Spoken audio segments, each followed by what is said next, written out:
آج ماہ رمضان کی 23ویں شب ہے، جہنم سے آزادی والے عشرے کی دوسری طاق رات ہے۔ السلام علیکم ورحمۃ اللہ وبرکاتہ۔ دوستو، رمضان شریف کی 23ویں شب یعنی دوسری طاق رات کا یہ خوبصورت بیان ہے، اسے آپ ایک بار سنیں۔ آج ماہ رمضان کی 23ویں شب ہے، جہنم سے آزادی والے عشرے کی دوسری طاق رات ہے۔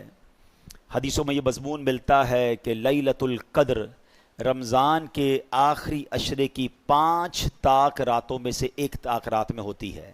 21ویں، 23ویں، 25ویں، 27ویں یا 29ویں۔ پروبیبلی ہو سکتا ہے کہ آج رات بھی لیلۃ القدر ہو۔ ہم اللہ سے دعا کرتے ہیں کہ ہم سب کو لیلۃ القدر کی برکت عطا فرمائے، اور ہم سب کا جمع ہونا، ماشاءاللہ مجھے چہرے نظر آ رہے ہیں جو صرف اس علاقے کے نہیں ہیں، دور دور سے آتے ہیں۔ اللہ آپ کا یہ وقت نکالنا، یہ ٹریول کرنا، یہ سب اپنے دربار میں قبول فرمائے۔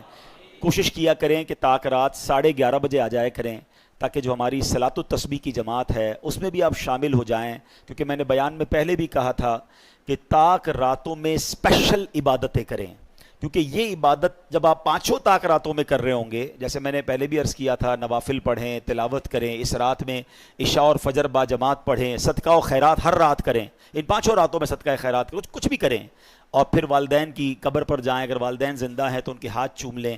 تو یہ کوئی بھی دن، اگر کوئی بھی رات طاق رات ہوئی تو ہر عبادت ملٹی پلائی بائی لیلۃ القدر خیر من الف شہر، 1000 مہینوں سے بہتر انشاءاللہ وہ عبادت ہماری کاؤنٹ ہو جائے گی انشاءاللہ۔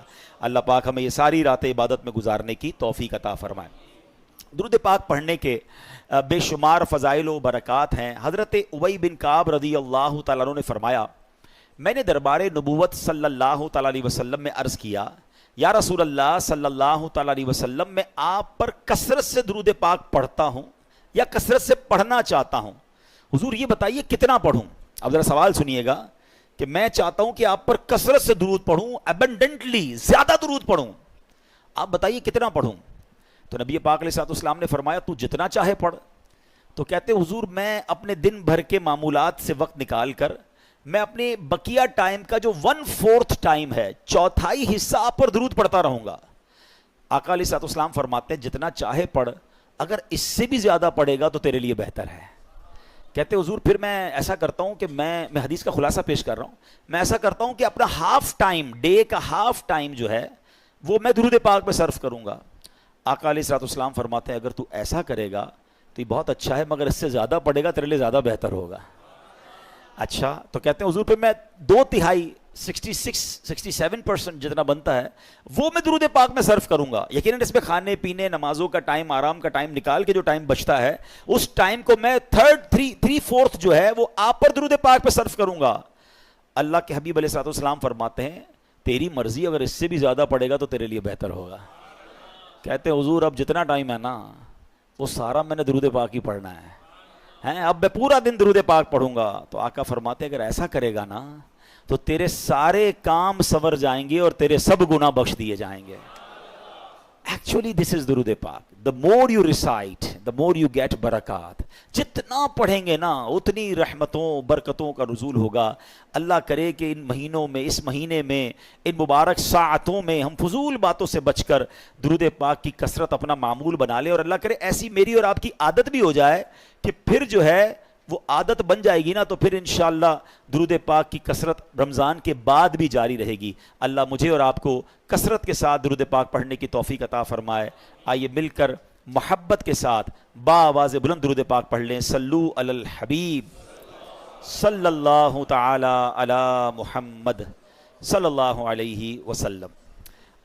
آج ہمارے بیان کا ٹاپک، اب ہم بیان کا ٹاپک بھی پہلے سے ڈکلیئر کر دیتے ہیں، ہماری پوسٹ پر، ہمارے سوشل میڈیا پر آ جاتا ہے۔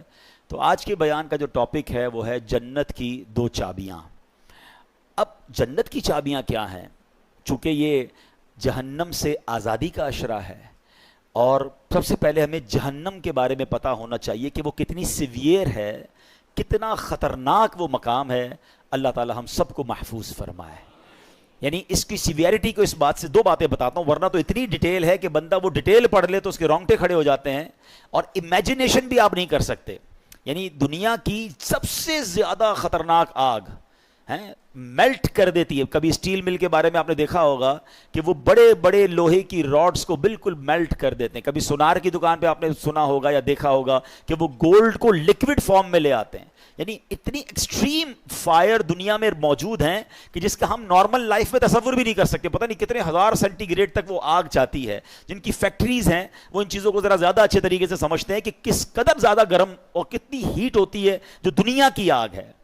روایتوں میں آتا ہے کہ دنیا کی آگ سے 70 گنا زیادہ سخت جہنم کی آگ ہے. ناٹ کوئی بیئر ہی نہیں کر سکتا نا. اچھا دنیا کی آگ سے روشنی ہوتی ہے, ٹھیک ہے نا, جب بھی آگ جلے گی تو آپ کو لائٹ فیل ہوگی.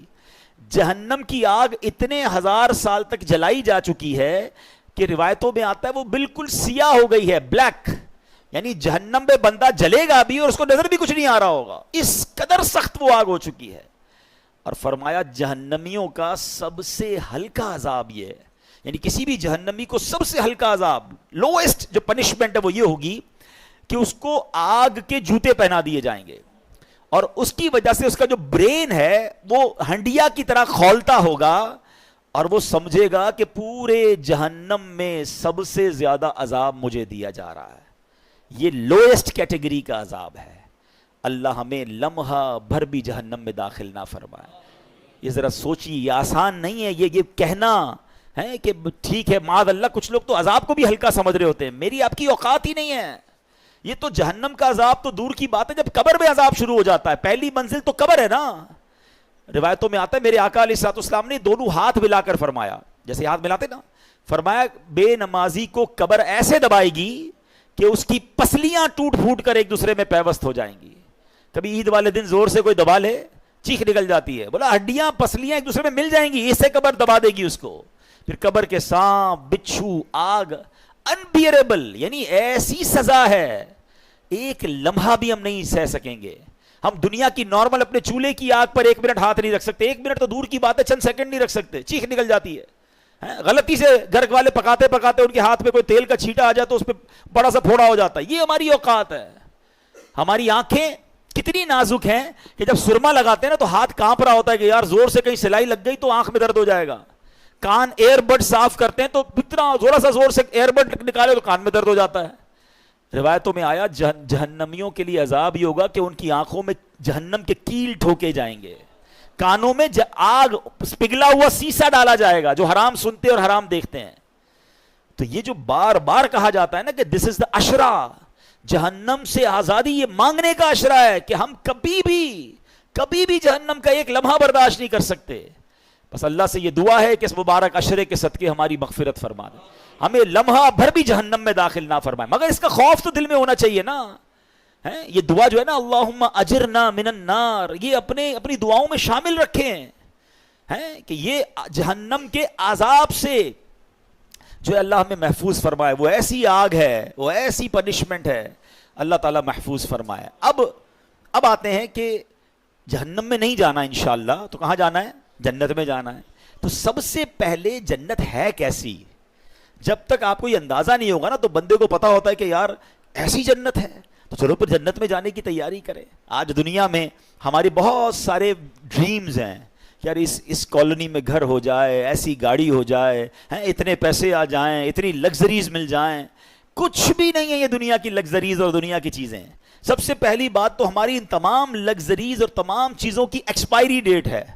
ٹھیک ہے نا, ہم سب نے دنیا سے جانا ہے. یہ ساری نعمتیں ادھر رہ جائیں گی, میں اکیلا قبر میں چلا جاؤں گا.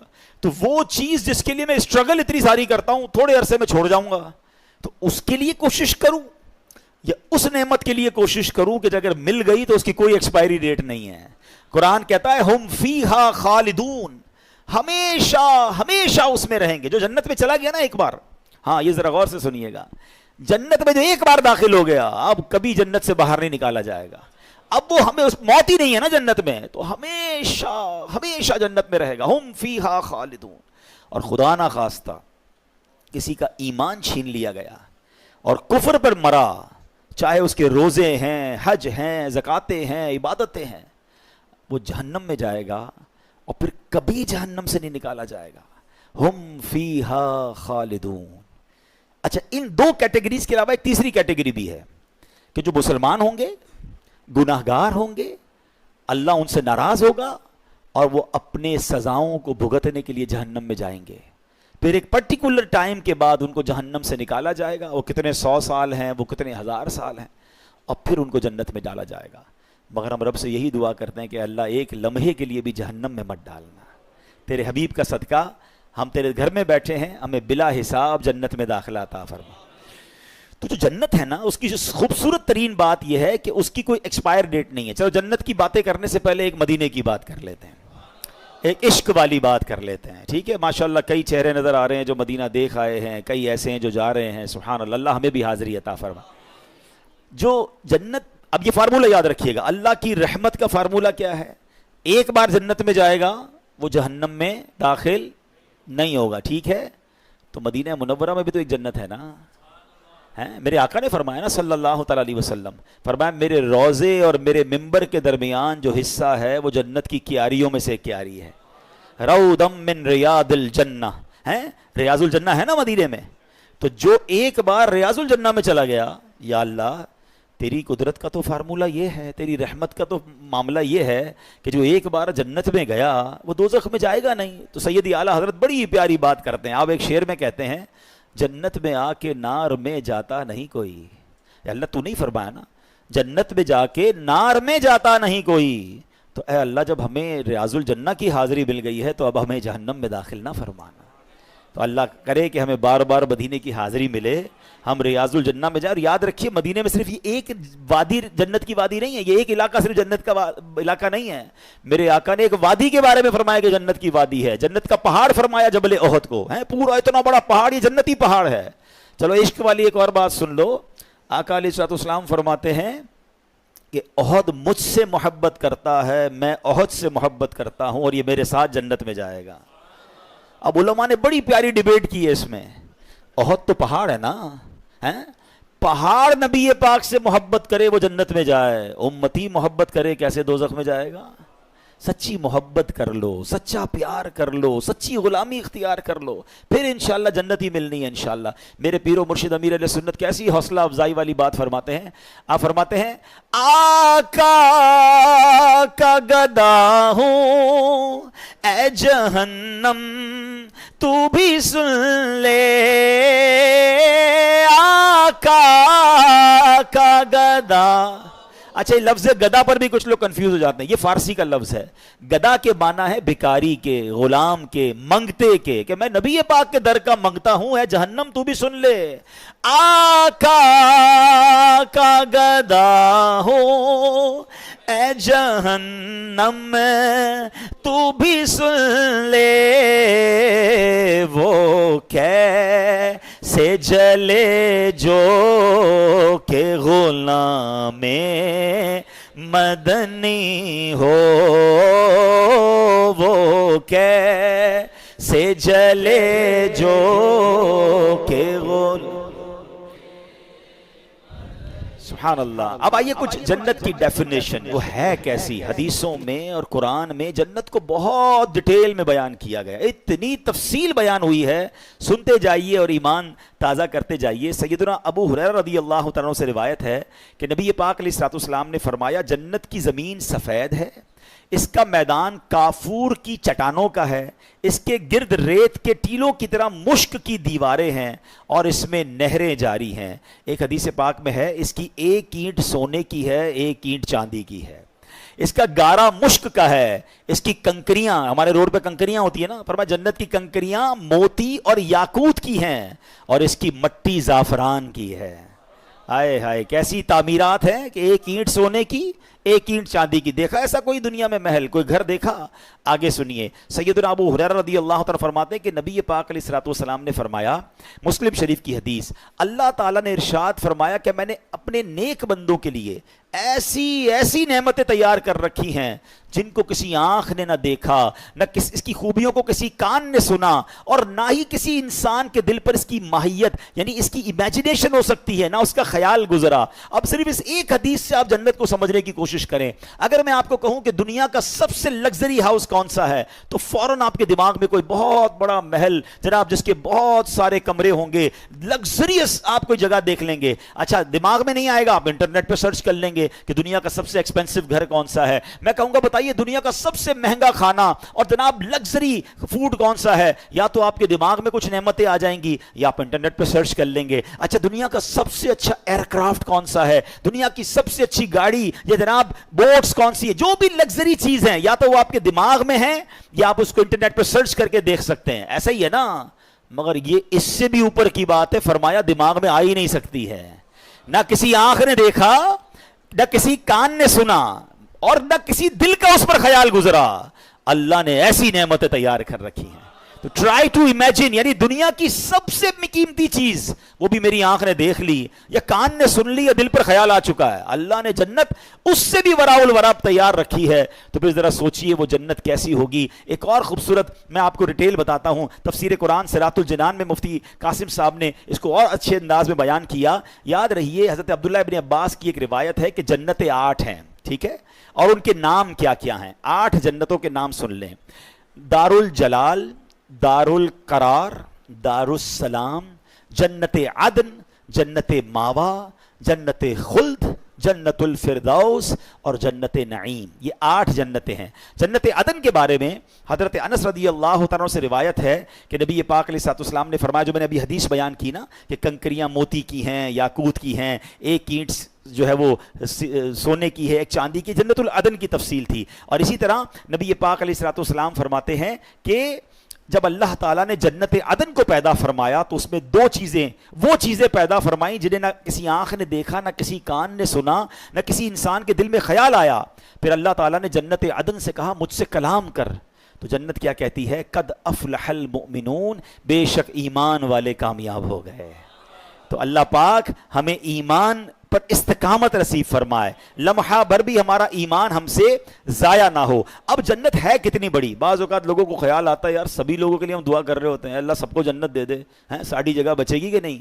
تو دل چھوٹا نہ کرو, میرے رب کی جنت بہت بڑی ہے, یہ دنیا بہت چھوٹی ہے اس کے آگے. سنیے حضرت سیدنا عبادہ بن صامت رضی اللہ تعالیٰ روایت کرتے ہیں کہ رحمت کونین صلی اللہ علیہ وسلم نے ارشاد فرمایا جنت میں 100 منزلیں ہیں, 100 درجے اس کے, اور ہر 2 منزلوں کے درمیان اتنا فاصلہ ہے جتنا زمین اور آسمان کے درمیان فاصلہ ہے. یعنی اتنی اس کی اونچائی اور اتنی اس کی گریڈز کہہ لیں ہیں. پھر فرمایا کہ اگر اس کے ایک درجے میں تمام جہانوں کے لوگ بھی جمع ہو جائیں تو وہ سب کو کافی ہو جائے گی.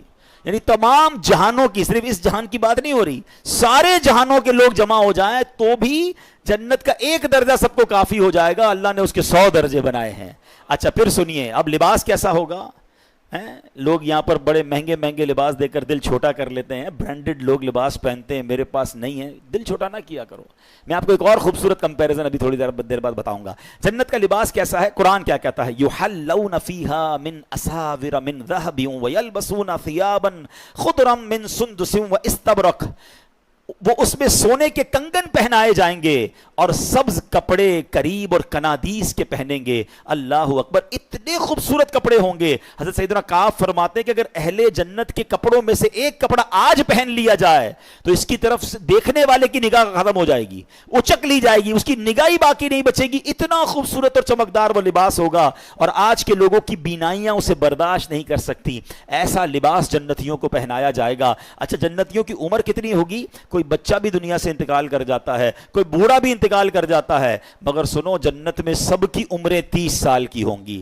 جتنے جنتی ہوں گے سب 30 ایئرس کے ہوں گے. اور ایک اور خوبصورت بات یہ ہے کہ جنتی آپس میں جب ملیں گے نا تو ان میں آپس میں رشتہ دار بھی ہوں گے. کیسا منظر ہوگا جب انشاءاللہ جنت میں جائیں گے تو اپنے ماں باپ سے ملیں گے, اپنے دادا دادی سے ملیں گے, بچپن میں جن کو دیکھا ہی نہیں ان سے بھی اللہ نے چاہا اللہ کرے انہیں بھی اللہ جنت نصیب کرے, ہمیں بھی نصیب کرے. وہ کیسی خوبصورت ملاقات ہوگی. اور سچی بات تو یہ ہے عاشق رسول کی نگاہیں تو وہاں بھی نبی پاک کو تلاش کر رہی ہوں گی. ہیں یقین کریں بڑی تمنا ہے کہ آقا کا دیدار کریں. حضرت ابو بکر صدیق کے اتنا سنا ہے, کیسا منظر ہوگا. آپ سب صدیق اکبر کا جلوہ دیکھیں گے, حضرت عمر فاروق کو دیکھیں گے, حضرت عثمان غنی کو دیکھیں گے, ہمارے دلوں کا قرار مولا علی کو دیکھیں گے. اللہ اکبر, امام حسن اور حسین کیسی شخصیات ہیں کہ ہم جیسے گناہگار انہیں بھی دیکھیں گے. یہ تصور ہی کیسا ہے کہ سوچئے تو صحیح کس کس سے ملاقات ہوگی. اللہ کے نبی حضرت ابراہیم وہاں ہوں گے, حضرت موسیٰ کلیم اللہ ہوں گے, حضرت آدم جن کی ہم اولاد ہیں ان کو بھی تلاش کر کے ان کے پاس جائیں گے کہ حضور آپ کے صدقے ہم دنیا میں آئے.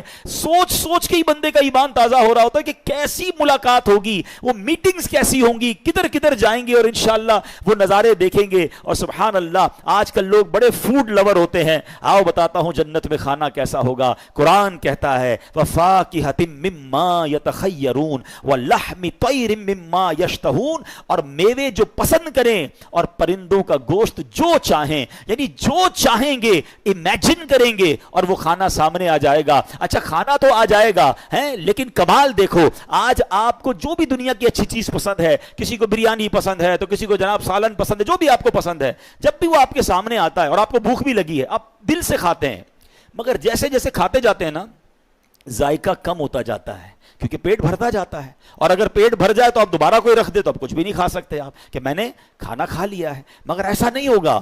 جنت میں کیا ہوگا سنو, آقا علیہ الصلوۃ والسلام فرماتے ہیں جنتیوں میں جو سب سے نچلے درجے کا جنتی ہوگا نا, لوئسٹ کیٹیگری کا ہے, فرمایا وہ جس کے ساتھ 10,000 خادم ہوں گے.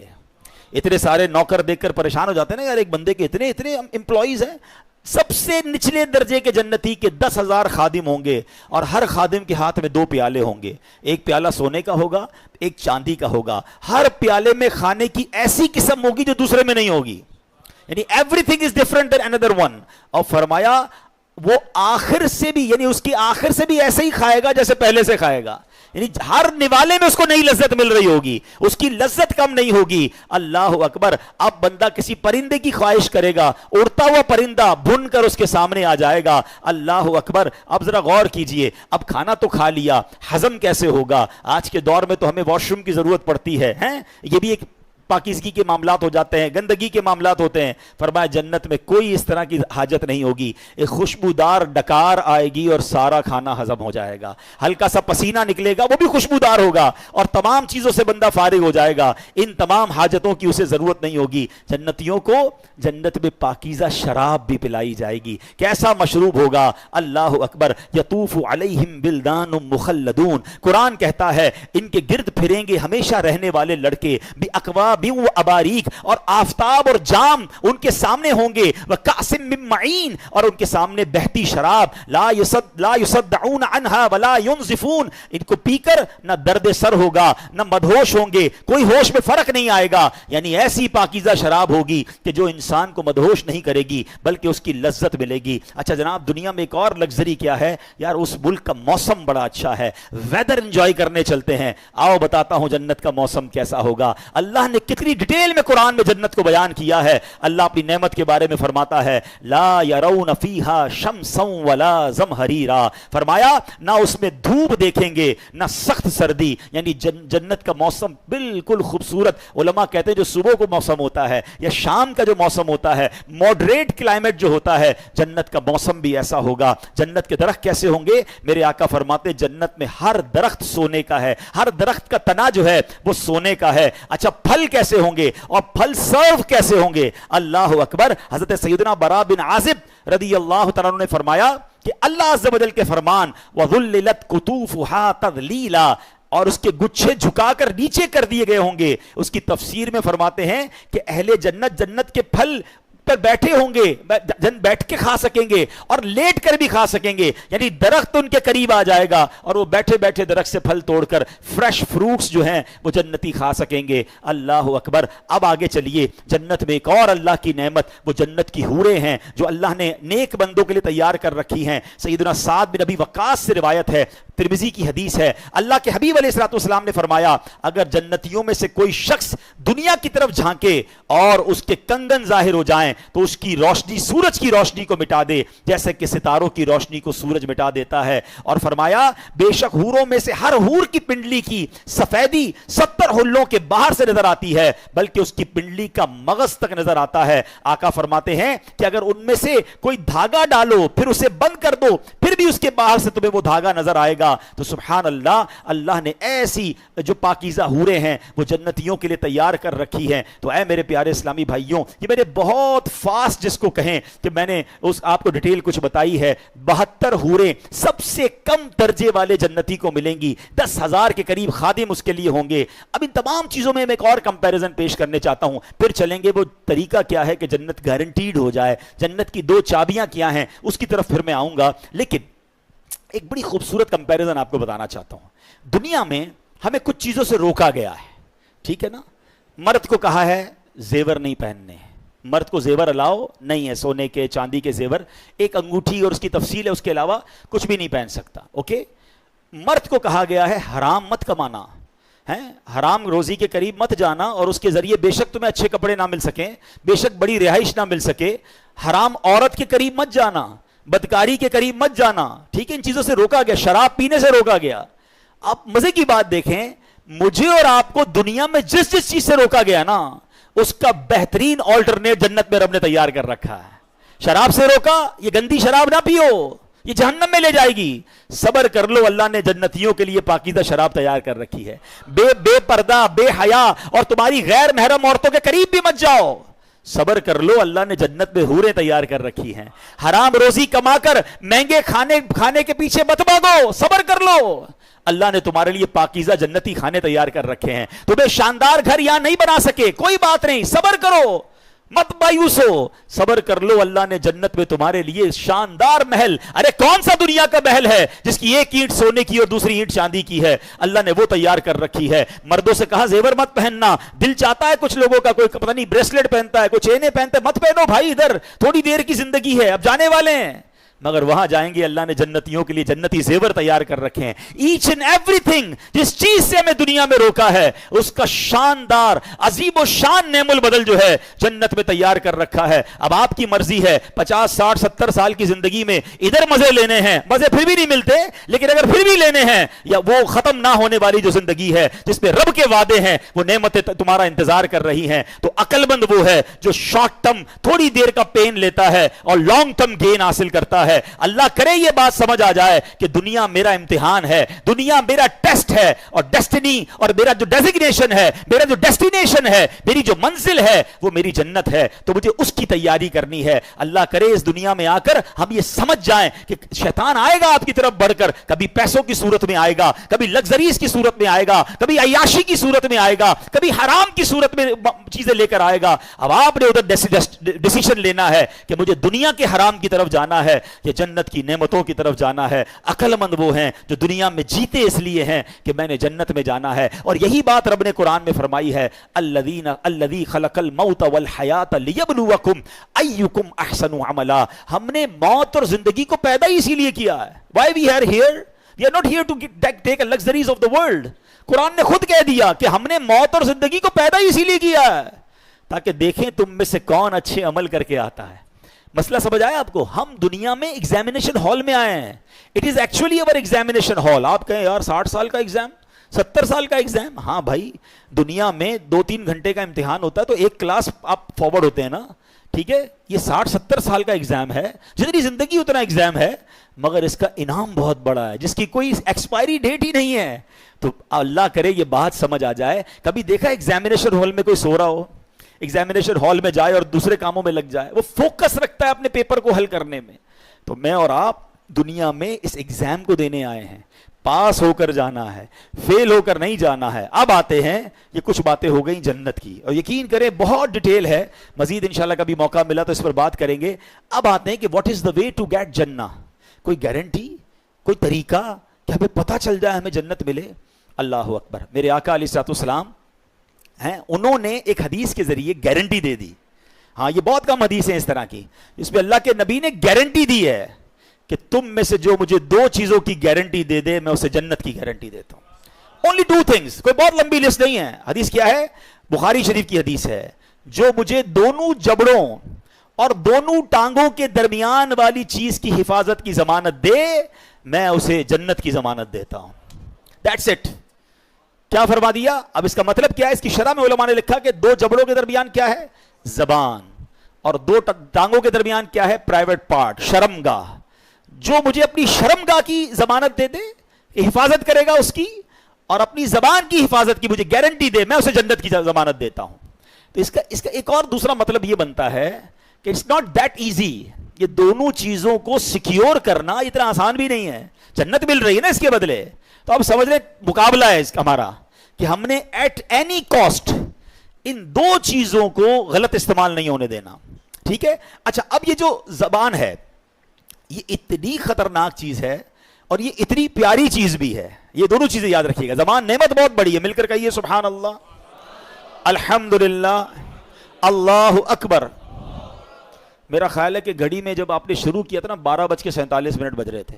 12:47 ہی ہیں، 1 منٹ بھی نہیں گزرا. اور آپ اور میں نے پتہ کیا کما لیا؟ بیٹھے بیٹھے ہمارا پسینہ بھی نہیں نکلا، کیلوریز بھی برن نہیں ہوئی ہیں، کھڑے بھی نہیں ہوئے. میرے نبی علیہ الصلوۃ والسلام کے سچے وعدے ہیں، جو ایک بار سبحان اللہ کہے اس کے لیے جنت میں درخت لگ جاتا ہے. الحمدللہ کہے جنت میں درخت لگ جاتا ہے. اللہ اکبر کہے جنت میں درخت لگ جاتا ہے. ذرا کہیے لا الہ الا اللہ. آقا فرماتے یہ افضل ذکر ہے لا الہ الا اللہ، سب سے افضل ذکر لا الہ الا اللہ. یعنی اتنے کمال کی نعمت ہے. اگر اس کی نعمت کو سمجھیں، یہ زبان جنت میں لے جا سکتی ہے. مگر یہی زبان ٹیڑھی چل گئی تو یہ برباد کر سکتی ہے. ٹھیک ہے. پہلے اس کی سیویریٹی سمجھاتا ہوں. امپورٹنس آف ٹنگ سمجھیے گا. ایک شخص 70 سال تک کفر پر زندگی گزارے، کفر کے اندھیرے میں رہے، ایک بار صدقے دل سے کلمہ پڑھ لے، وہ کیا ہو جائے گا؟ مسلمان ہو گیا. کلمہ پڑھا، زبان سے پڑھا نا. ٹھیک ہے. وہ الگ تفصیل ہے کہ جس کی زبان ہی نہ ہو، گونگا ہو، وہ بھی کلمہ پڑھ سکتا ہے، وہ بھی اقرار کر سکتا ہے. لیکن زبان کی اہمیت سمجھا رہا ہوں. پچھلے سارے گناہ معاف ہو جائیں گے اس کے. اور اگر کوئی شخص 40 50 60 70 سال تک مسلمان رہے، نمازیں بھی پڑھے، روزے بھی رکھے، حج بھی کرے، صدقے بھی دے، اور اسی زبان سے ایک بار کفریہ کلمہ کہہ دے، کوئی ایسی گستاخی ہو جائے جو التزام کفر تک پہنچ جائے، تو اس کی ساری عبادتیں ختم، نل اینڈ وائڈ. ابھی میں نے کہا نا، جو ایمان پر جس کا خاتمہ نہیں ہوگا تو جنت میں کیا، جہنم میں ہمیشہ رہے گا، جنت میں جائے گا ہی نہیں. ایک زبان کا جملہ میرا سب کچھ ڈسٹرائے کر سکتا ہے. حدیث سنیے، ترمذی کی حدیث. سیدنا بلال بن حارث رضی اللہ تعالیٰ سے مروی ہے کہ رسول اللہ صلی اللہ تعالیٰ علیہ وسلم نے فرمایا کہ بندہ زبان سے بھلائی کا ایک کلمہ نکالتا ہے، only one sentence، حالانکہ وہ اس کی قدر و قیمت نہیں جانتا، اس کو پتہ بھی نہیں ہوتا، تو اس کے باعث اللہ عز و جل قیامت تک اس کے لیے اپنی رضامندی لکھ دیتا ہے. یعنی ایسا جملہ نکل جاتا ہے اسے پتہ بھی نہیں ہے، اللہ نے قیامت تک کے لیے اپنی رضامندی لکھ دی. اور اگلا پارٹ کیا ہے؟ بے شک ایک بندہ اپنی زبان سے برا کلمہ نکالتا ہے اور وہ اس کی حقیقت نہیں جانتا، اللہ عز و جل اس کی بنا پر اس کے لیے اپنی قیامت تک کے لیے ناراضگی لکھ دیتا ہے. ون سینٹنس تمہیں جنت میں لے جا سکتا ہے. ایک جملہ اللہ ناراض ہو گیا تو وہی جہنم میں لے جانے کے لیے کافی ہے. Try to understand the importance of your ٹنگ.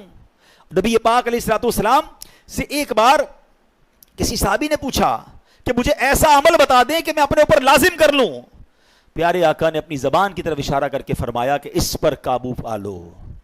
اللہ اکبر. اور پھر ایک بار ایک صحابی کہتے ہیں آپ مجھ پر سب سے زیادہ کس چیز کا خوف کھاتے ہیں؟ تو اللہ کے حبیب علیہ الصلوۃ والسلام نے اپنی زبان کی طرف اشارہ کر کے فرمایا اس کا. ہمیں تو فکر ہی نہیں ہے، جو منہ میں آیا بول دیا. حالانکہ آپ ذرا غور کریں نا، اس زبان کی حفاظت کے لیے 32 پہرے دار ہیں، 32 دانت ہیں، پھر زبان پیچھے رکھی گئی ہے. لیکن جب یہ چلتی ہے نا تو 32 پہرے داروں کا پہرا توڑ کر وہ کچھ کر جاتی ہے، گناہوں کی انبار لگا دیتی ہے، لوگوں کے دل توڑ دیتی ہے، میں احساس ہی نہیں ہوتا. وہ پہلے جملہ آپ نے سنا ہوگا نا، پہلے تولو بعد میں بولو. پہلے مومن جو ہوتا ہے نا، بڑی پیاری بات علماء نے کہی کہ مومن کی زبان دل کے پیچھے ہوتی ہے. پہلے وہ دل سے سوچتا ہے پھر بولتا ہے. اور جو منافق ہوتا ہے نا، اس کی زبان آگے ہوتی ہے، بول کے پچھتا رہا ہوتا ہے، یار نہیں بولنا چاہیے تھا، یہ میں نے کیا کر دیا. ہم میں سے کئی ایسے ہوں گے جو بول کے کئی بار پچھتائے ہوں گے. چپ رہ کر بندہ نہیں پچھتاتا ہے. تو سوچیے ہم کیا بول رہے ہیں. میری یہ بات کہیں اللہ کی ناراضگی کا سبب تو نہیں بنے گی. میں اگر اس ایک حدیث کو سمجھنے کی کوشش کریں نا کہ ایک جملہ جنت میں جانے کا سبب بن سکتا ہے, ایک جملہ جہنم میں جانے کا سبب بن سکتا ہے, تو مجھے بتائیں کہ جو روز اچھی باتیں کر رہا ہے, قرآن پڑھ رہا ہے, حدیث پڑھ رہا ہے, درود پڑھ رہا ہے, بیان کر رہا ہے, بیان سن رہا ہے, اچھی باتیں کر رہا ہے, لوگوں کو پیار سے گفتگو کر رہا ہے, دل جوئی کر رہا ہے, تو کتنا زیادہ چانس ہے کہ اس کی روٹین میں چونکہ اچھی باتیں ہیں, زبان سے اللہ رسول کا ذکر ہے, تو انشاءاللہ کوئی نہ کوئی جملہ ایسا نکل ہی جائے گا میرے رب کی رحمت سے کہ اس کی بخشش کا سامان بن جائے گا. اور جو پورا دن بری باتیں کر رہا ہے, دوستوں کے ساتھ بیٹھتا ہے تو گالیاں دیتا ہے, کاروبار کرتا ہے تو جھوٹ بولتا ہے, کبھی کسی کو ڈانٹ رہا ہے, کبھی کسی کو جھاڑ رہا ہے, کبھی کسی کا دل توڑ رہا ہے, زبان چلی جا رہی ہے, تو کتنا سیویئر چانس ہے, کتنا ڈینجرس چانس ہے کہ اس کی زبان سے کوئی ایسا جملہ نکل سکتا ہے جو قیامت تک کے لیے اللہ کی ناراضی کا سبب بن سکتا ہے. تو زبان ایمان بھی دلا سکتی ہے, زبان ایمان سے خارج بھی کر سکتی ہے. اچھا یہاں ایک اور بات کر لوں, کچھ لوگ کہتے ہیں شیطان جو ہے نا وہ پتہ نہیں کیسے دماغوں پر قبضہ کرتا ہے. لوگ کہتے ہیں یار ان مولویوں نے جو ہے نا دین بڑا مشکل کر دیا ہے, کیا ایک جملے سے بندہ ایمان سے خارج ہو جائے گا؟ ایک جملے سے کیا ہوتا ہے بھائی, اللہ معاف کرنے والا ہے. واہ بھائی واہ, ٹھیک ہے چلے میں 2-3 اور مثالیں دے دیتا ہوں. پہلی مثال یہی ہے کہ 60-70 سال کوئی کفر پر رہے اور کلمہ پڑھ لے اس صدق کے دل کے ساتھ, تو مسلمان ہوگا کہ نہیں ہوگا؟ تو 70 سال کی کفر ایک طرف ایک جملے سے مسلمان ہو سکتا ہے, تو کیا ایک جملے سے باہر نہیں ہو سکتا؟ ٹھیک ہے چلیں اور مثال لے لیں, زیادہ تھوڑی اور مثالیں سمجھا دیتا ہوں. ایک عورت اجنبی جا رہی ہے, میرا کوئی رشتہ نہیں ہے اس سے, 2 مرد 2 گواہوں کی موجودگی میں چند جملے ہی کہنے ہیں نا. نکاح میں کیا ہوتا ہے, ایجاب و قبول ہی ہے نا. وہ عورت جس سے کوئی رشتہ نہیں, چند جملوں سے کیا ہو گئی؟ زوجہ بن گئی, بیوی بن گئی, پردہ بھی ختم ہو گیا. اچھا اسی عورت کے ساتھ 50 سال گزار لیے, کئی بچے ہو گئے, وہ دادی بن گئی, نانی بن گئی, چند جملے کہہ دیے, کیا ہوگا؟ طلاق کے جملے کہے تو گئی نا, غیر ہو گئی نا. یار اتنا پرانا رشتہ چند جملوں سے ختم. ٹرائی ٹو انڈرسٹینڈ زبان کیا چیز ہے. چند جملوں سے غیر کو اپنا کر سکتی ہے اور چند جملوں سے اپنے کو غیر کر سکتی ہے. ٹھیک ہے, تو بہت ساری چیزیں ہم زندگی میں کر رہے ہوتے ہیں, اس میں سمجھ آ رہی ہوتی ہے. اس معاملے میں بندہ شیطان کہتا نہیں یار کچھ نہیں ہوتا کچھ, ارے توبہ کر لو بھائی, اگر زبان سے نکل گیا ہے تو کیوں ضد کر رہے ہو, اور سمجھو اس بات کو. اچھا دنیا میں چلیں, میں کئی بات کریں آپ کو پکڑ لیا جاتا ہے, کئی ملکوں میں قانون ہے, تو آپ کہیں یار جملے ہی تو کہتے بھائی, تو بھائی جملے نہیں کہہ سکتے نا, منع ہے, ان کے قوانین ہیں, تو ٹھیک ہے ان کے قوانین پر آپ عمل کریں. ٹھیک ہے, آپ کاروباری لوگ بیٹھے ہیں, آپ نے کسی کا کہا یا ٹھیک ہے بھائی یہ سودا میں نے لے لیا آپ سے, یہ پلاٹ میں نے خرید لیا, یا میں نے کپڑا آپ سے خرید لیا ہے, ڈیل کر لیا آپ نے, ایکسپٹ کر لیا. 1-2 مہینے بعد ریٹ نیچے چلا گیا, آپ کہیں یار کس بات کا سودا بھائی, جملہ ہی تو کہا تھا. نہیں زبان پکی بھائی, کاروبار کہتے ہی اسی کو ہیں, منہ سے نکل گیا تو کرنا پڑے گا. ادھر سمجھ آ رہا ہے سب, شریعت کے معاملے میں نہیں یار ایک جملے سے کیا ہوتا ہے. تو کمال یہ ہے کہ شیطان غلط کہہ کر بھی ماننے نہیں دیتا, مسٹیک کو بھی ایکسپٹ نہیں کرنے دیتا, توبہ بھی نہیں کرنے دیتا. تو شریعت کے قوانین کو سمجھیں. جب دنیا میں ہم ایک جملے کی اہمیت کو سمجھتے ہیں اور وہاں نہیں سمجھتے, تو یہ بات ہمیں سمجھنی ہوگی, اور زبان کی امپورٹنس اور اس کی اہمیت کو سمجھیے. اب زبان سے ہونے والے گناہ سب پتہ ہے ہمیں, مطلب میں کوئی ایسی نئی بات نہیں کرنے آیا, میں تو صرف انڈیکیٹ کرنے آیا کہ سمجھو یہ 2 چیزوں کی گارنٹی دینی ہے, ان 2 چیزوں کو سیکیور کرنا ہے. گناہ کیا کرتے ہیں؟ جھوٹ بولتے ہیں, اور جھوٹ کتنا بڑا گناہ ہے. اللہ کے حبیب علیہ الصلوۃ والسلام فرماتے ہیں, حدیث پاک کا مضمون ہے کہ جس کے منہ سے بندہ جب ایک بار جھوٹ بولتا ہے تو اس کے منہ سے ایسی بدبو نکلتی ہے کہ فرشتہ 1 میل دور ہو جاتا ہے. پتہ نہیں جھوٹ بول بول کے کتنے رحمت کے فرشتے دور کر دیے ہم نے. پھر کہتے ہیں گھر میں برکت نہیں ہے, دکان میں برکت نہیں ہے. ارے بھائی جھوٹ تو ختم کرو. حدیث پاک میں آتا ہے جب بندہ جھوٹ بولتا ہے, بلکہ فرمایا جھوٹ انسان کو رسوا کر دیتا ہے اور چغلی عذاب قبر کا سبب بنتی ہے. میں ایک اور آپ کو بات بتاؤں, جھوٹ اتنی خطرناک چیز ہے, جن لوگوں کی بہت زیادہ جھوٹ بولنے کی عادت ہے نا, جھوٹا مضطرب رہتا ہے, کنفیوز, آلویز ان ٹینشن. وجہ پتہ کیا ہوتی ہے؟ وہ جھوٹ بول بول کے اتنا جھوٹ بول دیا ہوتا ہے کہ وہ اپنا جھوٹ سنبھال رہا ہوتا ہے. اور نوکری والے جس طرح جھوٹ بول رہے ہوتے ہیں, بھائی کیوں جناب 2 دن چھٹی کی, وہ نانی بیمار تھی. اچھا پھر 3 دن چھٹی کی, اب کیوں نہیں ہے, وہ نانی کا انتقال ہو گیا. اب ساری زندگی یاد رکھنا ہے کہ آفس میں نانی مر چکی ہے, اب دوبارہ بیمار نہیں ہو سکتی نانی. جھوٹ بولا نا, فائل سنبھالو. کدھر رہتے ہو بھائی؟ اچھا رہتا بیچارہ گارڈن میں ہے یا لیاری میں ہے. اب دوستوں میں شیخ ہی بگاڑنی ہے, میں ڈیفینس میں رہتا ہوں. اچھا کام کیا کرتے ہو؟ پتہ چلا وہ موٹر سائیکل چلاتا ہے. تو کہتا نہیں میری تو جناب دکان ہے میری. اب اس کو ڈیفینس کا ایڈریس بتایا اور کاروبار دکان بتایا. اب ساری زندگی یاد رکھنا ہے کہ اس کو کیا بتایا میں نے. تو جھوٹا ٹینشن میں ہی رہے گا. بھائی سچ بولو نا، کیا حرج ہے؟ آپ نیند میں بھی کوئی اٹھا کے پوچھے گا کہاں رہتے ہو، آپ پراپر ایڈریس بتاؤ گے، کیا کام کرتے ہو صحیح بتاؤ گے. جب سچ بولو گے، روایتوں میں آتا ہے سچے کے چہرے پہ نور ہوتا ہے، سچا ریلیکس ہوتا ہے، اس کو کوئی ٹینشن نہیں ہوتی. جھوٹ بولنے والا مضطرب رہتا ہے، ٹینشن میں رہتا ہے. آپ دیکھ لیں نبی پاک علیہ الصلوۃ والسلام جب کفار کو تبلیغ فرماتے تھے نا، تو لوگ پتہ ہے کیا کہتے تھے؟ ایسا چہرہ جھوٹے کا چہرہ نہیں ہو سکتا.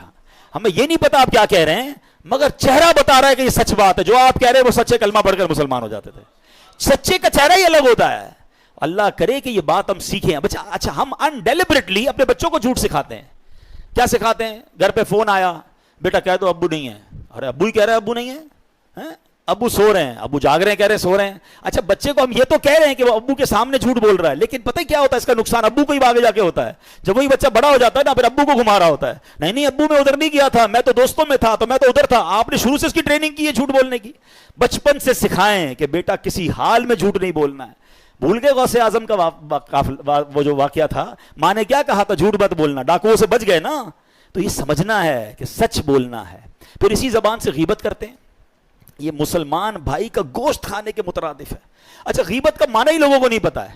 ہاں چلو آج غیبت کا معنی بھی بتا دیتا ہوں، کیونکہ جس کو کہو نا یار آپ غیبت کرتے ہیں تو کہتا ہے بھائی میں سچ تو بول رہا ہوں، میں تو اس کے منہ پہ بھی کہہ سکتا ہوں، میں کون سا جھوٹ بول رہا ہوں. تو پہلے آج یہ سمجھ لیں کہ غیبت ہوتی ہی سچ ہے، جھوٹ نہیں ہوتی ہے. ہاں یہ وہ سچ ہے جو حرام ہے، یہ بھی سمجھ لیں آپ. ہر سچ بولنے والا نہیں ہوتا ہے. اب آپ کہیں گے ابھی تھوڑی دیر پہلے مولانا صاحب کہہ رہے تھے سچ بولنا اور یہ سچ حرام ہے. ہاں تو یہ تو بات ہے، علم دین سے دوری اتنی ہے کہ پتہ ہی کچھ نہیں ہے. اب سنیے، نبی پاک علیہ الصلوۃ والسلام نے خود بتایا. تمہیں معلوم ہے غیبت کیا چیز ہے؟ آقا علیہ الصلوۃ والسلام خود سوال کر رہے ہیں. لوگوں نے عرض کی اللہ اور اس کا رسول اس کا بہتر علم جانتے ہیں. ارشاد فرمایا غیبت یہ ہے کہ تم اپنے بھائی کے بارے میں ایسی بات کہو کہ جو اسے بری لگے. کسی نے عرض کی کہ اگر وہ برائی میرے بھائی میں موجود ہو تو پھر بھی غیبت ہے؟ تو فرمایا ہاں جو کچھ تم کہتے ہو وہ موجود ہے جبھی تو غیبت ہے، اور اگر تم ایسی بات کہو جو اس میں موجود نہیں تو یہ بہتان ہے، یہ اس سے بھی بڑا گناہ ہو گیا. مثال کے طور پہ کوئی شخص بیچارے کا رنگ سیاہ ہے، کالا ہے، یار قد چھوٹا ہے، بعض اوقات ہیلدی ہوتے ہیں، کہ یار یہ اس کے پیچھے کہہ رہے ہیں، پیٹھ پیچھے کہتے ہیں کہ یار وہ لمبو نہیں ہے، وہ چھوٹے قد والا نہیں ہے، وہ جو کالا ہے وہ نہیں ہے، کانا جو نہیں ہے، اس کی گاڑی بڑی خراب ہے. یعنی کوئی بھی ایسی بات آپ کریں جو اس کے سامنے کہیں تو اسے بری لگے، اس کی برائی بیان کرنے کے لیے کوئی بھی بات کریں، یہ غیبت ہے. تو بندہ کہے یار آپ کیوں کہہ رہے؟ بھائی وہ سچ تو کہہ رہا ہوں. یہ سچ کہنے کی آپ کو اجازت نہیں ہے جو اس کو بری لگے. اچھا لوگ کہتے ہیں کہ وہ اس میں ہے، ارے بھائی اس میں ہے جبھی غیبت ہے، اگر نہیں تو پھر تو بہتان ہے، وہ اس سے بھی بڑا گناہ ہے. اور لوگ کہتے ہیں میں سامنے منہ پہ کہہ سکتا ہوں. بھائی منہ پہ کہو گے تو دل آزاری ہوگی اور گناہ ملے گا. آپ کسی مسلمان کی برائی نہیں کر سکتے. Look at beauty of Islam, always talk positive about each other. اسلام کتنا پیارا مذہب ہے، کہتا ہے اگر بندہ بھائی سامنے ہے تب بھی برائی بیان نہ کرو، نہیں ہے تب بھی برائی بیان نہ کرو. بڑی پیاری بات علماء کہتے ہیں غیبت سے بچنے کا جو فارمولا ہے نا، یہ فارمولا سمجھیے گا. ہم دو بندے بات کر رہے ہیں، جب بھی ملے نا دو تین دوست بیٹھے ہوں، آپس میں ایک دوسرے کی بات کریں، اگلے کی بات ہی نہ کریں جو نہیں ہے، تو آپ غیبت سے بچ جائیں گے. اور جب بھی کسی ایبسنٹ بندے کی بات کریں نا تو آپ کو الارم بچ جانا چاہیے کہ یار پازیٹیو بات ہو رہی ہے، نیگیٹو ہے تو آپ چھوڑ دیں، نہیں بھائی میں نہیں سنوں گا، یہ بات مت کرو، یہ غیبت ہے. آپ جب لیکن یہاں تو بڑا مزہ آتا ہے. اپنے دوستوں میں کوئی بیٹھا ہے، جیسے ہی کھڑا ہو کے گیا، یار دماغ کی دہی کر رہا تھا یار، بور کرتا ہے یار، اس کو نہیں بلایا کر یار. وہ اٹھ کر گیا اور تمہارا غیبت کا میٹر شروع ہو گیا.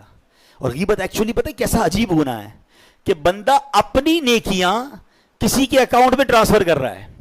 یعنی کمال دیکھو، روزہ میں نے رکھا، تراویح میں نے پڑھی، شب قدر میں آ کر بیان ہم نے سنا، 2.5 گھنٹے بیٹھ کر صلاۃ التسبیح پڑھی، اور ابھی باہر نکل کر کھڑے ہو کے 2 آدمی نے دیکھا نہیں آیا نا اجتماع میں. ابھی یہ بھی ہوگا، شیطان ہماری عادت ہے، بلایا تھا اس کو کہیں اور دعوت پہ بلاتے، سحری میں آ جاتا، نہیں آیا اجتماع میں، بس اس کی عادت ہی ایسی ہے. جتنی نیکیاں کمائی تھی نا، وہ جو نہیں آیا اس کو گھر بیٹھے آپ کی نیکیاں ٹرانسفر ہو گئی فری میں. کمال ہے یار، یہ کتنی بڑی بے وقوفی ہے، یہ کتنی بری عادت ہے کہ میں اپنی نیکیاں پہلے تو نیکیاں کروں اور پھر نیکیاں ساری کی ساری وقت ٹرانسفر کر دوں. میں تو کہتا ہوں اللہ کرے کوئی ایسا فارمولا بن جاتا جو ہو تو نہیں سکتا، میں ازمپشن دے رہا ہوں کہ مزہ یہ آتا کہ ادھر میں غیبت کرتا، ادھر 5,000 میرے اکاؤنٹ سے آن لائن اس کے اکاؤنٹ میں ٹرانسفر ہو جاتے ہیں. پھر میں دیکھتا کون غیبت کرتا ہے. او ہو ارے 5,000 علی با نہ آئندہ نہیں کرنی غیبت ماں کے کوئی جی. ادھر نیکیاں جاری نا، اس کی اہمیت نہیں پتا. پیسے ٹرانسفر ہونا شروع ہو جائے نا، ہم ایک بندہ کوئی غیبت نہیں کرے گا اپنا، یا تو اکاؤنٹ خالی کر دے گا. اچھا میں ایک اور عجیب بات بتاؤں، غیبت ہمیشہ بندہ اس کی کرتا ہے جو اچھا نہیں لگ رہا. ایسا ہی ہے نا، پسند نہیں ہے تبھی تو غیبت کر رہے ہو آپ اس کی. پسند بھی نہیں ہے اور نیکیاں بھی بھیج رہا ہوں. کتنی عجیب بات ہے کہ آپ کو وہ اچھا بھی نہیں لگ رہا اور آپ اس کو روز نیکیاں ٹرانسفر کر رہے ہو. امام اعظم ابو حنیفہ کمال کی شخصیت ہیں, اتنے عقل مند تھے, کہتے میں نے کبھی زندگی میں کسی کی غیبت کی نہیں ہے, لیکن اگر کرتا نا تو اپنی ماں کی غیبت کرتا. بڑوں کی بڑی بات ہے. کہتے اپنی نیکیاں اپنی ماں کو ہی بھیجتا نا, کسی غیر کو کیوں بھیجتا. تو یہ بات سمجھنے والی ہے. ہم بے وقوفی کر رہے ہیں, شیطان ہماری زبان سے ہم سے وہ غلطیاں کروا رہا ہے. اچھا اب میں یہ مختصر بیان میں آپ کو بہت ڈیٹیل میں غیبت بیان نہیں کر سکتا, بس ایک فارمولا یاد کر لیں کہ واٹ ایور یو سے اباؤٹ اینی بڈی ایلس, اگر آپ اس کے سامنے کہیں تو اس کو برا لگے گا, دس از دا غیبت. بس اس کی گاڑی, اس کا گھر, اس کا کاروبار, اس کا سٹائل, اس کے کپڑے, اس کا موبائل, واٹ ایور آپ اس کے بارے میں کہہ رہے ہو, نیگیٹو کہہ رہے ہو, یہ غیبت ہے اور یہ جہنم میں لے جانے والا کام ہے. اور زبان سے یہ اتنی عام ہے, میں آپ کو مشورہ دوں گا, دیکھیں تھوڑا سا ریسرچ کیا کریں. آپ یہ نہ سمجھے کہ آپ ایک بیان سن لیا, اس کا 5 منٹ غیبت پر بات ہو گئی, آپ غیبت کو سمجھ گئے. امیر اہل سنت کی پوری ایک بک ہے, کمال کیا ہے میرے پیر و مرشد نے, اس کا نام ہی غیبت کی تباہ کاریاں ہیں. ویب سائٹ dawat-islami.net پر موجود ہے, ڈاؤن لوڈ کر لیں. اس کا انگلش ورژن بھی آ چکا ہے بیک بائٹنگ کے نام سے. آپ نے 1400 ایگزامپلز دی ہیں اس کتاب میں کہ کیسے کیسے ہم غیبت کرتے ہیں. عالم دین عالم کی غیبت کیسے کر سکتا ہے, ناتخواں ناتخواں کی غیبت کیسے کر سکتا ہے, ساس بہو بہو ساس, اللہ معاف کرے ان کا تو جو غیبت. ہماری عورتیں تو فون اٹھائیں 1 گھنٹہ بات کریں تو پتہ نہیں 500 غیبتیں کر چکی ہوں گی. کیوں دوسرے کے بارے میں بات کرنا ہے. میری بہنیں بھی یہ بیان لائیو سن رہی ہوں گی, خدا را اپنی نیکیاں سنبھالو, ایسا نہ ہو قیامت کے دن اکاؤنٹ ہی خالی ہو, کسی کے کپڑوں پر تو کسی کے فرنیچر پر تو اس کے بچے پر. ارے اپنی آپس کی بات کرو نا, کیوں. اور آج بھی رمضانوں میں جب بھی دوست بیٹھتے ہیں کسی تیسرے کی بات کیوں کرتے ہیں ہم. اللہ کرے یہ بات سمجھ آ جائے تو پھر آتا ہوں حدیث کی طرف. اور بہت سارے ایسے گناہ جو ہم زبان سے کر رہے ہوتے ہیں, کسی کا دل توڑ دیا, کسی کو تانا دیتے ہیں, اتنا ٹونٹ کرتے ہیں. کچھ لوگ کمال ہیں یار, کمال تو نہیں کہوں گا, کوئی اور ہی لفظ کہنا چاہیے تھا, سمجھانے کے لیے کہہ رہا ہوں. اتنا طنز ہے ان کے اندر, اتنی دل آزاری ہے, اتنی بدگمانی ہے, ایسا لگتا ہے ان کی شخصیت پہ کانٹے لگے ہوئے ہیں. بندہ جب ملے نا کوئی نہ کوئی کانٹا چبو دیں گے. بندہ بولے دائیں ملتا تو اچھا تھا یار, سارا موڈ خراب کر دیا ہے یار, آج کپڑے اچھے نہیں پہنے یار, ابھی بھی وہی جوتے پہنے ہیں. اس کو گھر پہ بلا لینا دعوت میں, اپنے گھر دعوت میں بلایا یار, کب فرنیچر بدلو گے یار, وہی فرنیچر رکھا ہوا ہے یار, کلر تو کرا لو کنجوس آدمی. بھائی تیرے کو گھر بلایا انسپیکشن کے لیے تھوڑی بلایا ہے, مہمان من کے رہو. یعنی دعوت کھائیں گے, کھانا بھی کھا کے جائیں گے, always they have complaints. آپ سوچیں وہ کتنا گناہ کما رہے ہیں. میں آپ کو ایک حدیث سنا کر پھر اگلے پارٹ کی طرف آتا ہوں. مجھے اندازہ ہے بیان آلموسٹ ہمارا ٹائم ختم ہونے والا ہے. مجھے اسی ہمارے مسجد کمیٹی کے بھائی ہیں, 21ویں شب کو جب میں باہر نکلا انہوں نے پکڑ لیا, بھائی یہ 1 گھنٹہ بیان نہیں چلے گا, آپ 2 گھنٹے بیان کریں. میں نے کہا 5 راتیں آپ کی ایک ہی مسجد میں بیان ہے, بار بار سن کے لوگ تھک جائیں گے. میں انشاءاللہ 1 کی جگہ 1:15 بجے تک کر لوں گا, کیونکہ ہم نارملی ہر بڑی رات کو دوسرا بیان بھی کرتے ہیں. اینی وے میں اگلے 10 منٹ پہ اپنی بات پوری کر لوں گا. درود پاک پڑھ لیں, صلو علی الحبیب. حدیث سنیے گا. اللہ کے حبیب علیہ الصلوۃ والسلام فرماتے ہیں کہ صحابہ کرام سے کوسچن کیا. Look at the beauty of that question. آپ فرماتے بتاؤ مفلس کون ہے. اچھا میں یہی سوال آپ سے کر لوں, ایگزیکٹلی جو آپ جواب دیں گے نا وہی صحابہ نے جواب دیا کہ جس کے پاس حضور درہم و دینار نہیں ہے, جس کے پاس پیسے نہیں ہیں, وہ مفلس ہے, وہ غریب ہے.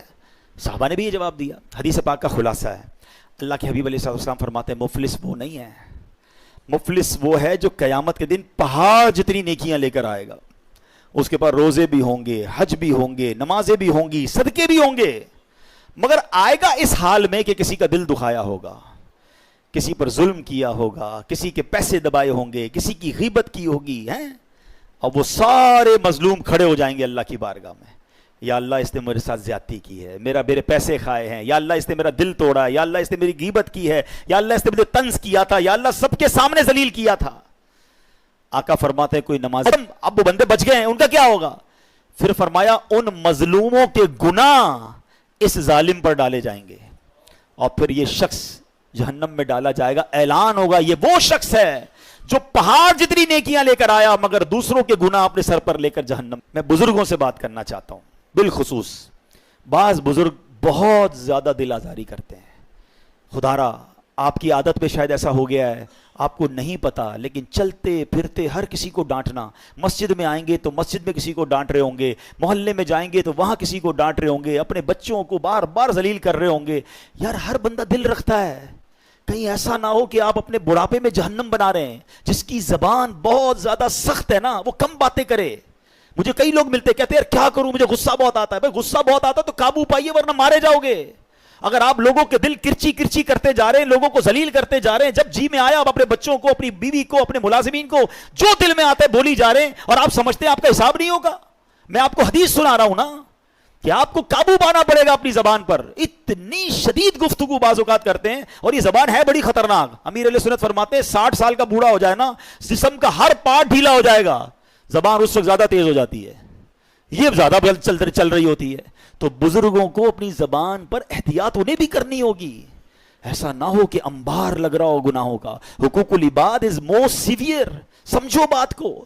میں اور آپ ایک نماز نہ پڑھیں, اللہ نہ کرے کوئی ایک نماز نہ پڑھے, ایک روزہ نہ رکھے, ایک بار جناب وہ زکوٰۃ نہ دے, تو وہ اس کا اور رب کا معاملہ ہے نا. اللہ چاہے سارے گناہ معاف کر دے, وہ الگ بات ہے کہ نماز کی قضا کرنی پڑے گی, زکوٰۃ ادا کرنی پڑے گی, لیکن اس کا اور رب کا معاملہ ہے نا. لیکن حقوق العباد کا معاملہ یہ ہے, جب تک بندہ معاف نہیں کرے گا رب بھی معاف نہیں کرے گا. کدھر جائیں گے یار؟ روز لڑائی, روز جھگڑا, روز گالیاں. مجھے ایک بھائی دوست ملے, میں نے کہا کتنی تنخواہ ہے؟ کہتا 80,000. میں نے کہا تنخواہ تو اچھی ہے. بولا 40,000 کام کی تنخواہ ہے, 40,000 گالیوں کی تنخواہ ہے. صبح و شام سیٹ گالیاں دیتا ہے. یار میں سوچتا رہ گیا یار. کہتا کیا کروں, چھوڑ دوں گا تو دوسری جاب نہیں ملے گی. تم گالیاں دیتے ہو یار, آپ کو شرم نہیں آتی جو یہ کام کرتے ہیں؟ وہ غریب اس لیے نہیں چھوڑ رہا کہ اس کی نوکری چلی جائے گی, مگر یہ قیامت کے دن کیا جواب دے گا؟ ساری نیکیاں دینی پڑ جائیں گی اسی نوکر کو. تو یہ جو مظلوم ہوتے ہیں نا, گھبرایا نہیں کرو. جو آپ کو ڈانٹتے ہیں, جو جھاڑتے ہیں, جو جھڑکتے ہیں, دل بڑا رکھو, حساب ملنا ہے. اللہ حوصلہ دے تو معاف کر دیا کرو, لیکن وہ مارے جائیں گے ظالم.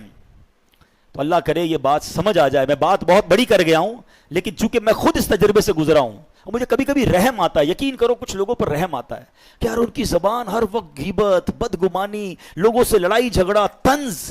میں کہتا ہوں یار اس بندے کا ہوگا کیا قیامت کے دن یار. کبھی کبھی جب ہمیں سنا کے جاتا ہے نا, تو ہمیں لگتا ہے یار یہ چلو ہم تو برداشت کر لیں گے, صبح شام کتنوں کو سنا رہا ہے, کیا بنے گا اس کا یار.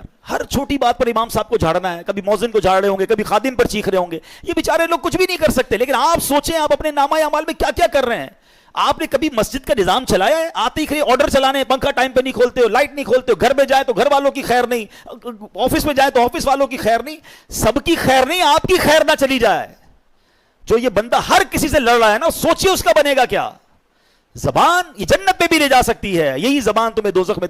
ساری نیکیاں ایک طرف رہ جائیں گی. بندہ کہتا ہے میں نے اتنے حج کیے, اتنی سخاوت کر رہا ہوں, اتنی مسجدیں لاکھوں روپے دین پہ خرچ کرتا ہوں, زبان صحیح چل رہی ہے کہ نہیں؟ لوگوں کے دل آپ سے مطمئن ہے کہ نہیں؟ میں آپ کو صحیح بتاؤں, کچھ لوگوں سے بات کرنے میں ڈر لگتا ہے. یار چھوڑو یار, اس سے بات نہیں کرنی. جب بھی بات کرے گا کوئی نہ کوئی جو نا اس نے ہنگامہ ہی کرنا ہے. آپ سوچیں میں کہیں ایسا تو نہیں. آپ کو پتا میرے آقا علیہ الصلوۃ والسلام کیسے ہیں؟ ہائے ہائے ہائے, اتنے سافٹ, اتنے حلیم, اتنے نرم کہ جس کو جو بات کرنی ہوتی میرے آقا سے بات کر لیتا.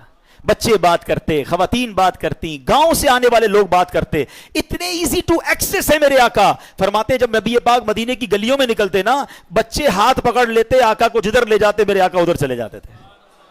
ہم سے تو بیوی ڈر رہی ہوتی ہے, بات کروں کہ نہیں کروں, صاحب کا موڈ دیکھنا پڑے گا.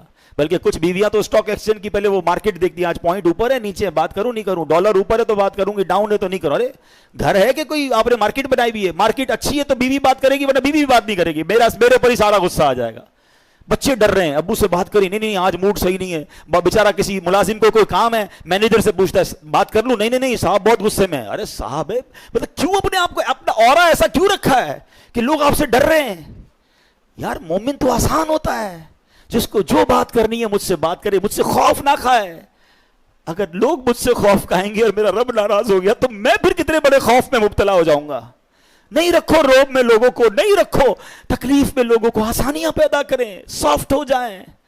واللہ جو لوگوں کے لیے آسان بنتا ہے اللہ اس کی زندگی آسان کر دیتا ہے. لوگ پل کے بچھاتے ہیں.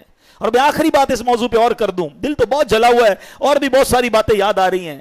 میں آپ کو ایک بات بتا دیتا ہوں, یہ جو طنز کرنے والے ہیں نا, جو لڑنے والے ہیں, جو جھگڑنے والے ہیں, جو دل توڑنے والے ہیں, یہ تنہا رہ جاتے ہیں.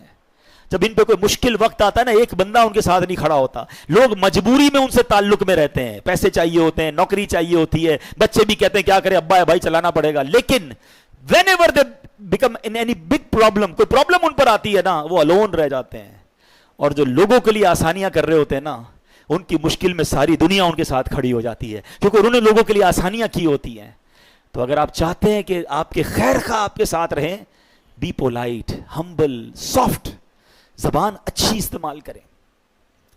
بہرحال اب آتا ہوں دوسرے پوائنٹ کی طرف، وہ بھی بڑا خطرناک پوائنٹ ہے. کیا فرمایا؟ جو مجھے شرم گاہ کی گارنٹی دے.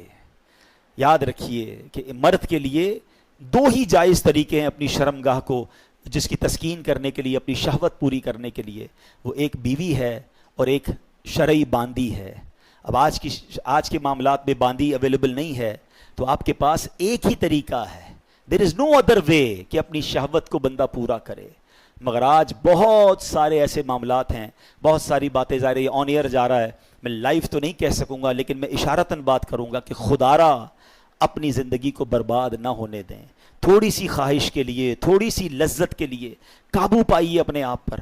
اور ایک بات یاد رکھیے کہ سب سے پہلے نگاہ بہکتی ہے، پھر دل بہکتا ہے، پھر شرمگاہ بہکتی ہے. یہ جو آنکھوں سے حرام دیکھتے ہیں نا، غلط کام زیادہ وہی کرتے ہیں، کیونکہ آنکھ سے دیکھتے ہیں تو اب دل بہک جاتا ہے، اب قابو نہیں رہتا، تو یا تو اپنے ہاتھوں سے حرام کام کر رہے ہوتے ہیں یا کسی حرام کام کی طرف چلے جاتے ہیں. یہ جہنم میں لے جانے والا کام ہے. یہ اس قدر بڑا گناہ ہے، یعنی کبیرہ گناہوں میں اس کے بارے میں فرمایا گیا. یاد رکھیے کہ ہمیں شریعت سمجھاتی ہے کہ اس میں ہمیں اگر نکاح، میں یہاں والدین سے بھی بات کروں گا چونکہ بیان میرا بعد میں بھی آن ایئر ہوتا ہے، خدا کے واسطے نکاح کو آسان کریں، اپنے بچوں کا جلدی نکاح کر دیا کریں. ہمیں یقین کریں، مجھے میسیجز آتے ہیں، مجھے اسلامی بھائیوں کے بھی اور اسلامی بہنوں تک کے میسج آتے ہیں کہ ہمارے والد کو پڑھی نہیں ہماری شادی کی، خدا کے واسطے اس موضوع پہ بیان کریں. آج کے دور میں اگر آپ نکاح ہی نہیں کریں گے، پہلے پیسے کما لے، پہلے ڈگریاں حاصل کر لے، ارے بچیاں جناب پہلے آگے بڑھ جائیں، بالغ ہو جائیں، جلدی شادی کریں، کسی گناہ میں پڑ جائے گا، آپ سوچیں وہ خود جہنم کا حقدار ہو رہا ہے، ماں باپ بھی اس میں شریک ہو سکتے ہیں. تو نکاح کو آسان کریں. اتنے رسم و رواج، اتنی جناب برڈن، اتنے کروڑ ہوں گے، اتنے لاکھ ہوں گے، پھر شادی ہوگی.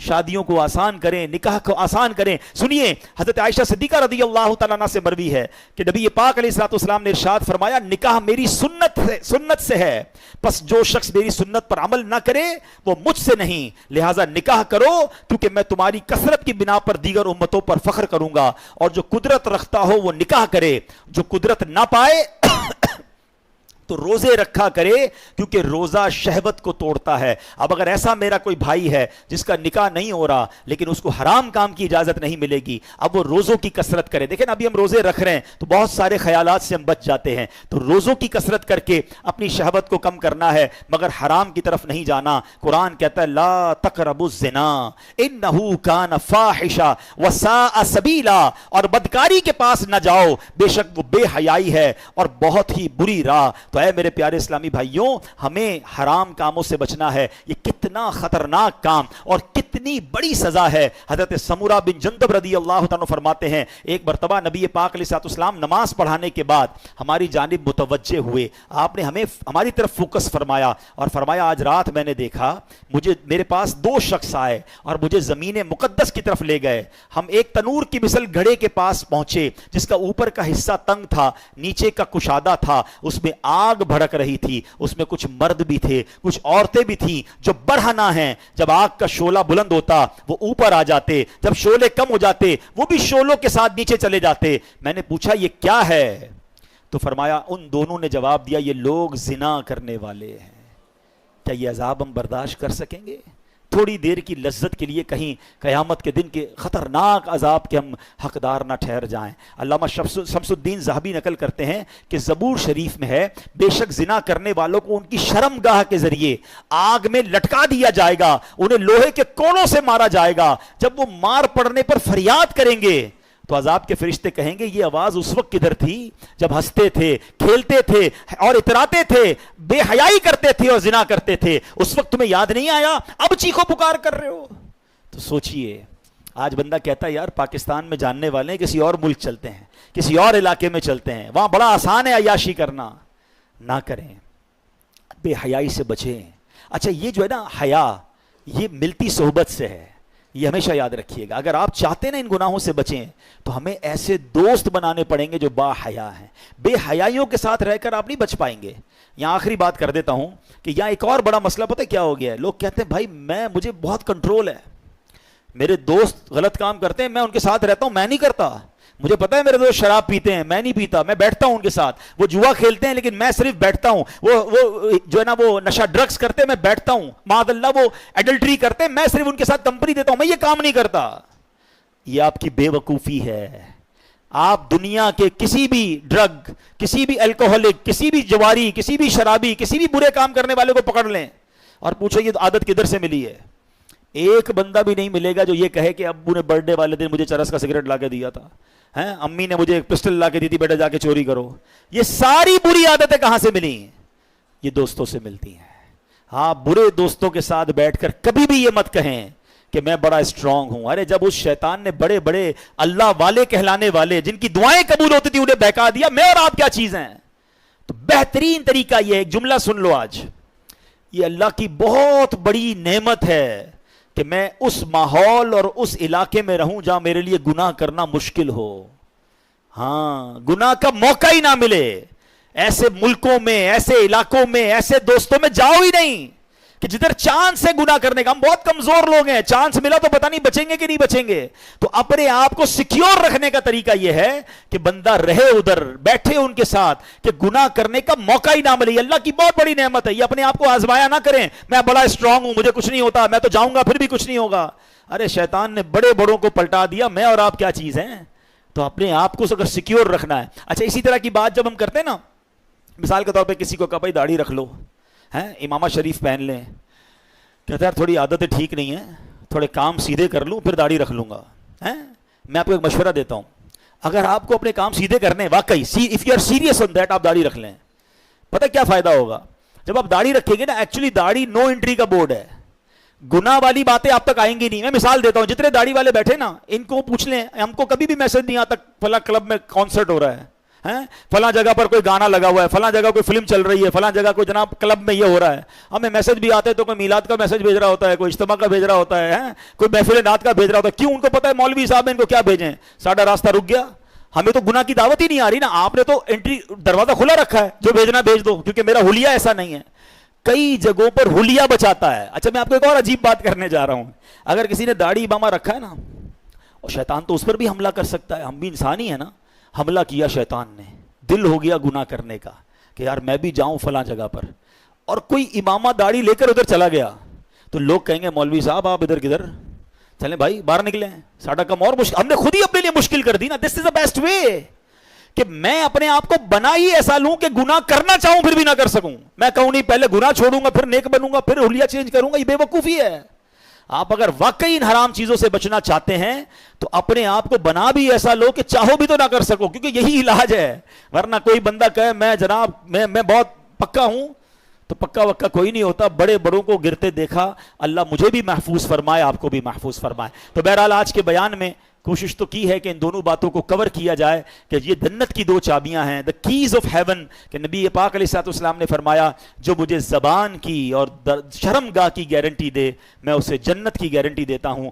آج سے پہلے ہم میں سے کوئی بھی ایسا ہے، خود جانتے ہیں ہم کہ زبان کی بے احتیاطیاں بھی کسی سے ہو چکی ہوں گی، شرم گاہ کی بے احتیاطیاں بھی ہو گئی ہوں گی۔ اب بندہ سوچے یار اب میرا کیا بنے گا، میرا رب بڑا کریم ہے، ہاں میرے رب نے راستہ پھر بھی رکھا ہے۔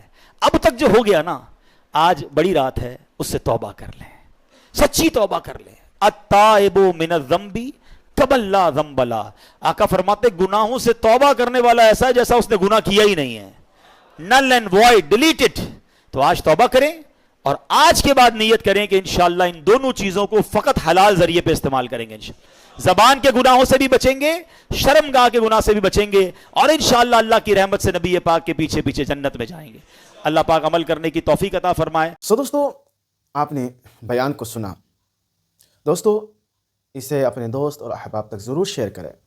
دوستو، آپ نے اس میں جہنم کے بارے میں بھی سنا اور جنت کے بارے میں بھی ڈیٹیلز کے ساتھ سماعت کیے، اور ان چیزوں کو بھی سنا کہ جن کی چیزوں کو چھوڑنے پر، جن چیزوں کے کرنے پر، جن اعمال کے کرنے پر جنت کی گارنٹی ہے، سو ان کاموں کو کریں اور جن چیزوں سے بچنے کا حکم ہے ان سے بچیں۔